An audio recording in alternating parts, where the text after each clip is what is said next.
it has been decided that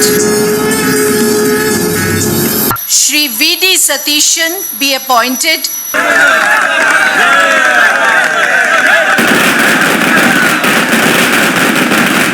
Indian national Congress എന്നെ വലിയ ഒരു ഉത്തരവാദിത്തമാണ് ഏൽപ്പിച്ചിരിക്കുന്നത്.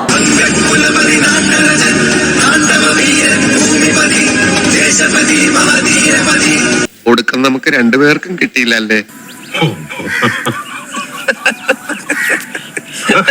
ഇനി കുറച്ചു കാലത്തേക്ക് ആ നശിച്ച ക്ലബിലേക്ക് പോണ്ടാട്ടാ. നാളെ അവര് സൗജന്യ അരി വിതരണം നടത്തുന്നുണ്ട്. ഇത്ര താൻ നാളെ ചെന്നിട്ട് അത് മേടിക്കണോ? ബോസിന് കിട്ടണല്ലേ, എന്നിട്ട് കൊണ്ടുപോയി പുഴുങ്ങി തിന്നെ. ശ്രീ വി ഡി സതീശനെ കോൺഗ്രസ് ഹൈക്കമാൻഡ് നാമനിർദ്ദേശം ചെയ്തിരിക്കുകയാണ്. ഇതിനെ സർവാത്മന ഞാൻ സ്വാഗതം ചെയ്യുകയാണ്, സന്തോഷപൂർവ്വം സ്വാഗതം ചെയ്യുകയാണ്. കണ്ണീര് തുടച്ചിട്ട് കുറച്ചുകൂടി വിശ്വസിക്കാൻ തോന്നുന്നു.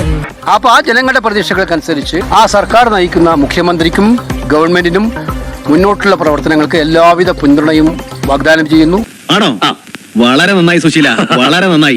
കുറുപ്പേ വേഗം പോയി ചായ വാങ്ങിച്ചോണ്ട് വാ. KC സന്തോഷം രേഖപ്പെടുത്തി പ്രതികരണം നടത്തുമ്പോൾ രമേശ് ചെന്നിത്തല തന്റെ അതൃപ്തി ഹൈക്കമാൻഡിനെ അറിയിച്ചു എന്നുള്ളതാണ്. മുഖത്ത് നോക്കി കാര്യം പറയാൻ നമ്മൾ ആരെ പേടിക്കണം? മല്ലികാർജ്ജുൻ ഖാർഗെയോടും ഒപ്പം രാഹുൽ ഗാന്ധിയോടും രമേശ് ചെന്നിത്തല തന്റെ അതൃപ്തി അറിയിച്ചു. തന്റെ സീനിയോറിറ്റി പരിഗണിച്ചില്ല, പാർലമെന്ററി രംഗത്തെ പ്രവർത്തനം പരിഗണിച്ചില്ല. എന്നെ പറ്റി എന്താ വിചാരിച്ച്?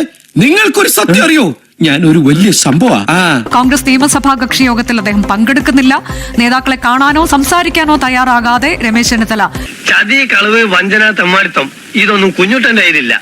നേരെ വാ, നേരെ പോ. അല്ലെങ്കിൽ ഇപ്പൊ ഈ പ്രസിഡന്റ് പണി എന്നൊക്കെ പറഞ്ഞ അതിനവൻ തന്നെയാണോ നല്ലത്? ജോസ്, ഇതൊക്കെ എങ്ങനെയാടാ? നമ്മൾ കുറെ ആഗ്രഹിക്കും, ചിലത് കിട്ടും, ചിലത് കിട്ടുകയില്ല. കൂടുതൽ ആഗ്രഹിക്കുന്ന ഒരിക്കലും കിട്ടുകയില്ല. അതാ ജീവിതം.